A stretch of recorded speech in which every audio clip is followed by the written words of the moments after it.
Imagine what it'd be like if we were really curious about each other. Hello, and welcome to another episode of Relational Spirituality, the weekly podcast of largerstory.com, the podcast that sees all relationships as spiritual and all spiritual formation as relational. Now, here's your host for this week, Crabb.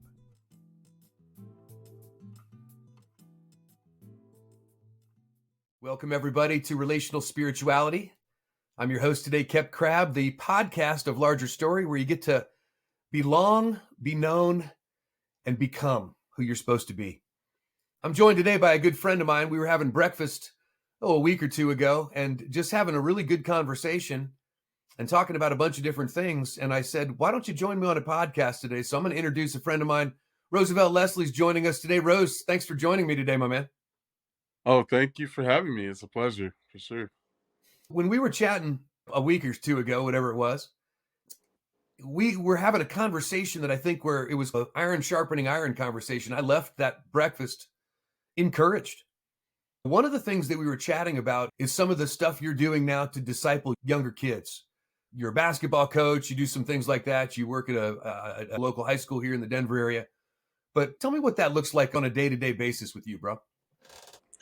Yeah, for me, like you said, I'm a coach, I'm a father, so I always try to keep the main thing. And, what that looks like for me is the health and well-being of that young person. How are they doing overall? And that kind of going through that checklist tells me like how further I can go as far as the other things that are concerned in life, basketball or school, but just a general check-in, making sure they're okay. If we can't go past there, then that's fine too. But just being a support system, I'm always a support and just a check-in in general for our young men. But yeah, that could look like a lot of different things. It's really interesting when I hear you talk about that. I just literally 5 minutes ago got off the phone with a really good friend of mine who's about 10 years younger than me. And I was a little bit of a mentor to him when we were younger. And we were talking about what it's like to be a parent now. And his kids are growing up. He's got one just in college now and one in high school. And my kids are out of college now. You're in that same stage with a kid getting out of high school and a kid in college and some of that kind of stuff, which is really fun. Sure. But we talked about what does it mean to be a father? And we went into the whole fathering piece and the whole notion. You just said it there, which I think is really neat. You said, I'm available. Now, it can go a lot of different directions. But you know that with your kids and with these other kids that you're mentoring, which is a bunch of them, because you and I talk about it all the time.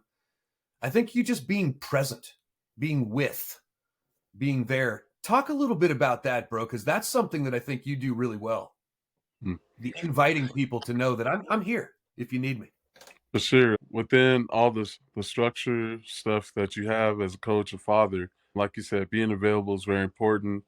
I let my guards down from time to time. I think that's where vulnerability starts the depthness of a relationship. And for me, I tell the kids they can ask me anything. Say that again. You said vulnerability is about the depth of the relationship? I think it creates the depth of the relationship. Okay. And so kids they want to tell somebody when they're struggling. Sometimes there's not that safe place to do so.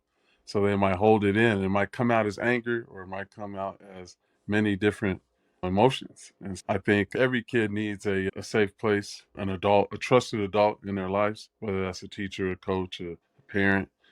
And so for me, just try to have pockets of time where I'm talking about stuff other than school, other than basketball, other than real life work. Giving the platform to kids to talk about just like what's on their mind, what's on their hearts at that current moment. And it might be failures that they had, it might be successes.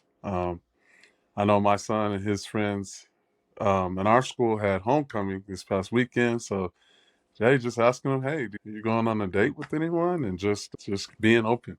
Yeah.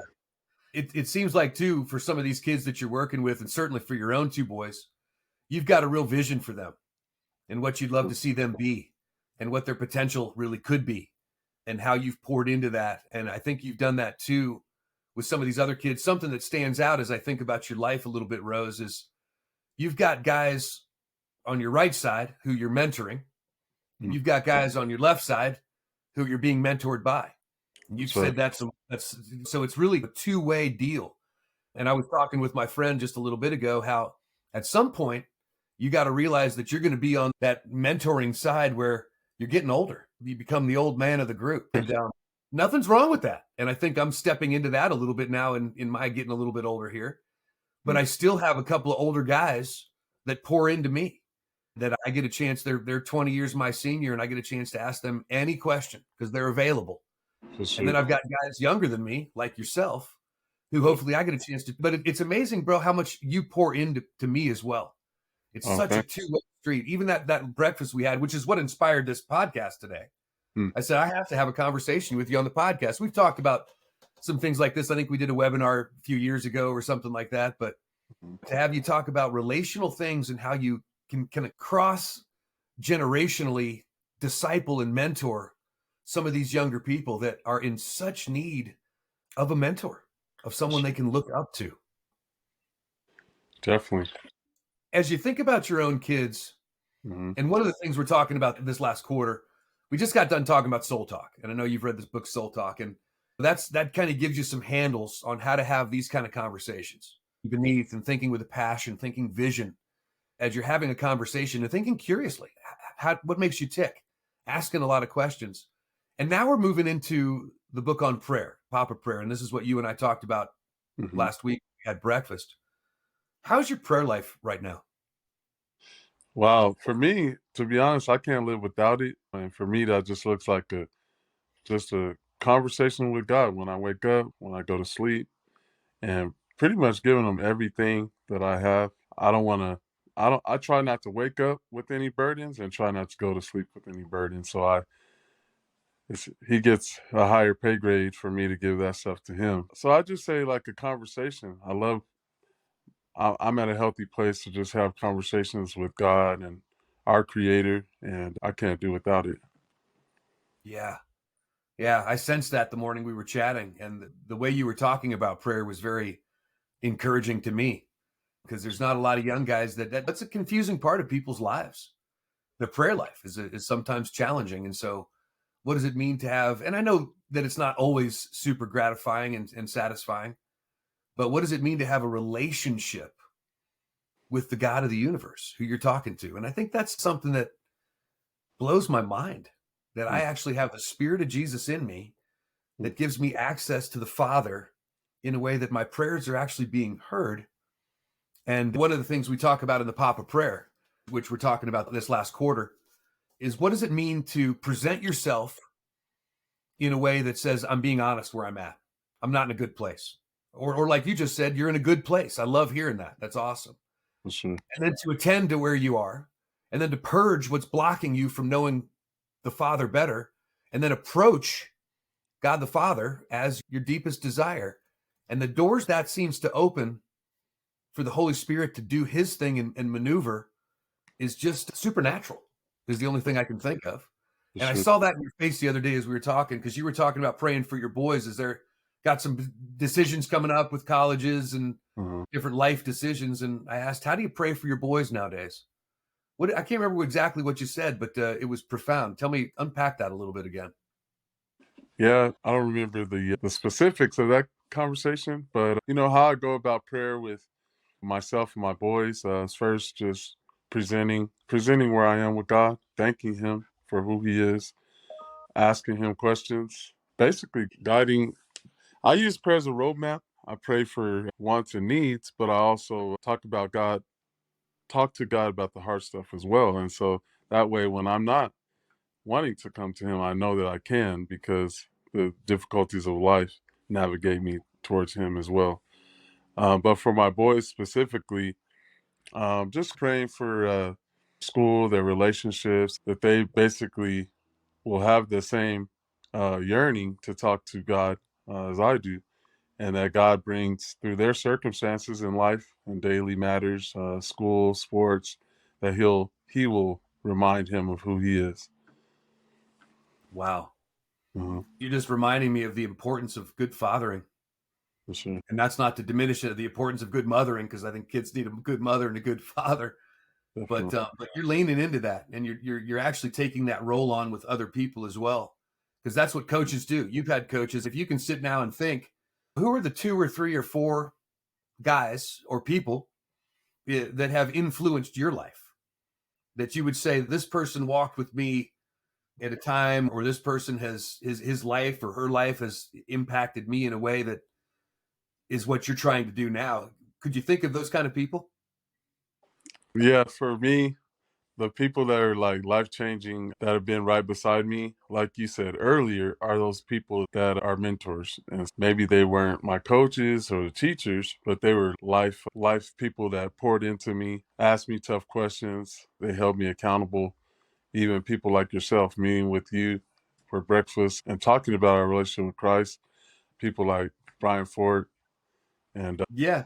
just like life mentors. As we're doing the work, we need to be replenished and, like you said, ask questions of people that know a little bit more than us. And we can do the same thing with prayer too, is talking to the Lord about this world that He created Himself. But as you say that, it makes me think that it's all so tied together. And I think your time in the scriptures, your time in prayer are just intertwined completely. Your time with community, when you have conversations that matter, and your time in prayer, those are just intertwined. And so when you make this part of who you are, your prayer life as you go through life, and allow the Lord to, the big topic that we've been talking about, and Rose, you've been part of this with me, and everybody who watches this podcast of mine knows that, what does it mean to be a spirit-led individual? A person that says, the Spirit of Jesus Christ in me, I want you to guide my life, help guide my decisions, help guide my relational tensions, help guide who I am as a person who represents Jesus by how I relate to others today.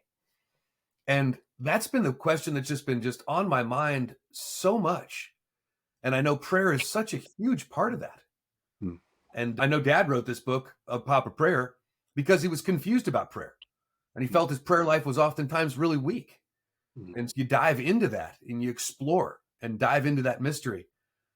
But as you start to disciple these kids and to pray for them, and you're praying for me, what can we pray for you about, man? What are some things that you need prayer about, Rose? I think being a mentor, a lot of times you have a lot of high energy and sometimes you don't. And I'm always looking for that consistency and just, open hearts, open minds, the Spirit to prompt us to where those hearts and minds are. Because sometimes we can go about our day and miss assignment. Yeah. And so that's a huge prayer. There's a lot of people at schools and coaches like me who want to have an impact. But when you talk about the Spirit leading us, that's one huge prayer, is that the Spirit will lead us to those vulnerable hearts, kids that want to change course but don't know how. People like myself, we're ready. We're ready to work the fields. Awesome. For sure. That's it. The work you're doing, Rose, is just so good. And I think you're bringing a lot of pleasure to the Father as you're doing that. And it's just fun, man. We've got to definitely grab another breakfast soon, my man. For sure. I just really appreciate the time today. I just wanted to chat with you.